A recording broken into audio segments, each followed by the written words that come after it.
So now let us look at a very, very important set of principles.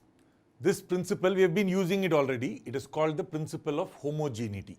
What does that tell us? If you had A is equal to B plus C minus D, etc., then the dimensions of A must be equal to dimensions of B, must be equal to dimensions of C, must be equal to dimensions of D. Whenever you have addition, subtraction, all of the points that you have, B, C, D must all have the same dimension. But if I wrote A is equal to B plus C into D, then A's dimension must be equal to B's dimension, which must be equal to CD's dimension. C's dimension into D's dimension. But C and D may have different dimensions, B and C may have different dimensions, absolutely no problem. This rule only applies to plus or minus. You have already seen this, we have already learned this. But what is interesting and important is that whenever you have sine function, or you have cos, or you have tan, basically you are looking at trigonometric functions. Sine is itself, so sine of theta is opposite side by hypotenuse. Opposite by hypotenuse. Now this is meters, or this is length, this is length. So this is L to the power of 0. Okay, so sine is a dimensionless quantity, it is a ratio, no dimension. No dimension does not mean 0, it means power 0, L power 0, which is 1. Want to think of it as 1. Okay, it's obviously not 1, it's a dimension, but I am going to say it is 1. So no dimension means L power 0, M power 0, T power 0. So usually dimensionless quantity we will write it like this: M power 0, L power 0, T power 0, but you can also say it is just simply 1. Basically it has no dimension, so into 1. 1 means power 0. This is not true only for sine, it is true for cos, tan, everything. Now think about this. Sine, so suppose I had let us say a quantity which is A sine theta, and this quantity was current, or let's say something else, like let's say mass. Then dimensions of mass must be equal to dimensions of A into dimensions of sine theta. What is dimensions of sine theta? Power 0, 1. So just ignore this, just multiplying by 1. So dimensions of A must be equal to M. Why? Because dimensions of mass is M. These two must basically be equal because this fellow is dimensionless. Is that first clear? So first thing we are seeing is trigonometric ratios have no dimension. The second thing is, what about the thing inside the trigonometric ratio? Sine is a ratio. But remember, sine of something, sine of what makes sense? Sine of 2 degrees, 5 degrees, 30 degrees, 2 radians, 2 pi radians. So sine of an angle makes sense. Sine of 3 meters makes no sense. Sine of an angle makes sense, which means this must be like an angle, but an angle is dimensionless. So not only is this quantity dimensionless, this theta also is dimensionless. Sine of theta is dimensionless, theta is also dimensionless. Is that clear? So the stuff inside must be an angle. Now, because this is dimensionless, sine of a number, dimensionless means it's a number, so sine of a number will give me a number, so which means this also has no dimension. Now, if I try e to the power of something or 2 to the power of something, 2 to the power of 4 meters makes no sense, e to the power of 4 makes sense. This is a number. This quantity is dimensionless. This quantity is also dimensionless. So if you have e to the power of, let us say, t, some at square, this has to make sense, which means this must be dimensionless. At square must have dimensions of nothing, which is basically power 0. So at square, dimensions of A into dimensions of time square must be equal to m power 0, which I won't write, L power 0 I won't write, t power 0, which means dimensions of A must be t power 0 by t square, which is t power minus 2. So then You have t power minus 2, t power 2, which will give you t power 0. So it will give you a number basically. E power number is a number, so which means this guy's dimension is also, this is also dimensionless. So this is m power 0, L power 0, t power 0. I hope that is clear. We are saying two things. We are saying e power some function, this function must be dimensionless, e power that also must be dimensionless. Sign must be dimensionless, what is inside the sign must also be dimensionless. Logarithm of something, this something must be dimensionless. Because this is dimensionless, logarithm of that will turn out to be dimensionless.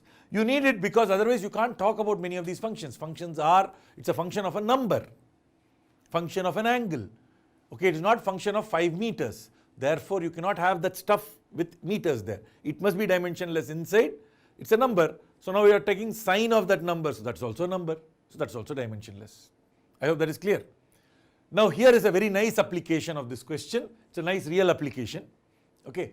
So if I took a rope and I basically oscillate it, it produces a wave.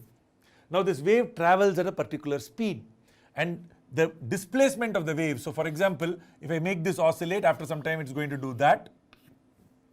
If you go this far and call this x, at this point, right? So let's say somewhere there at this point, the displacement is y. Y is how much it has gone down. This rope is going down, going up, going down, going up. At any particular time, this rope is basically here. After some time it may be there and then it comes back, etc. We will later learn this when we study waves. The whole point of dimensional analysis, you can apply it all over across all topics of physics without knowing anything. Like I am telling you, the displacement of this wave. So what is this? Displacement. Displacement is meters. Length is a times, a is a constant. Okay, but it's a constant with a dimension. It is not a dimensionless constant, it's a constant. It's called an amplitude. So this turns out also to have the dimensions of y. We will see why that in a minute. But let us look at that. Into a trigonometric ratio, sine of kx. What is k? No idea. It is some constant into x. Minus omega t. Omega is, what is omega? Turns out to have a name, it's called angular frequency. Okay, but we won't use it. So it is some omega, some number into t. But these fellows have dimension. It is not dimensionless constants, okay? Plus b. Now, first point, dimensions of y must be equal to dimensions of a into dimensions of sine theta plus dimensions of b. What does the rule of homogeneity tell us? This dimension and that dimension must be equal. Why? Because sine theta's dimension is 1. So that means this fellow's dimension, y's dimension, b's dimension must all be equal. So dimensions of a is equal to dimensions of b is equal to dimensions of y. But y is an displacement, so it is L. Is that clear? B is also L, A is also L. Now, let us look at the dimensions of k and omega. Right? So, sine of kx minus omega t. So, that means kx minus omega t must have dimensions of m power 0, L power 0, t power 0. Why? It is dimensionless. Correct? But that means this dimension must be m power 0, L power 0, t power 0. Omega t must be m power 0, L power 0, t power 0. Why? Because of this rule. You cannot add different quantities. You can only add the same kind of quantity. You can multiply different quantities. But when you are adding, you have to have the same type of quantity. So kx must have dimensions of 1, which means power 0. So kx must be m power 0, L power 0, t power 0. But k, x is k times dimensions of x. What is x? X is the distance. What is the dimensions of distance? L. So k into L is m power 0, L power 0, t power 0. We can just forget m and t. There is no m and t. So k must be equal to L power 0 by L, which is L power minus 1. What is k? I don't know. Well, I know. You don't know. Right? Because we have not yet defined what is k. Okay, it's generally called a wave number. We won't need it right now. But the main point is, you don't need to know k to find out what the dimensions of k are. Because it's inside the sign, it must have dimension of 1.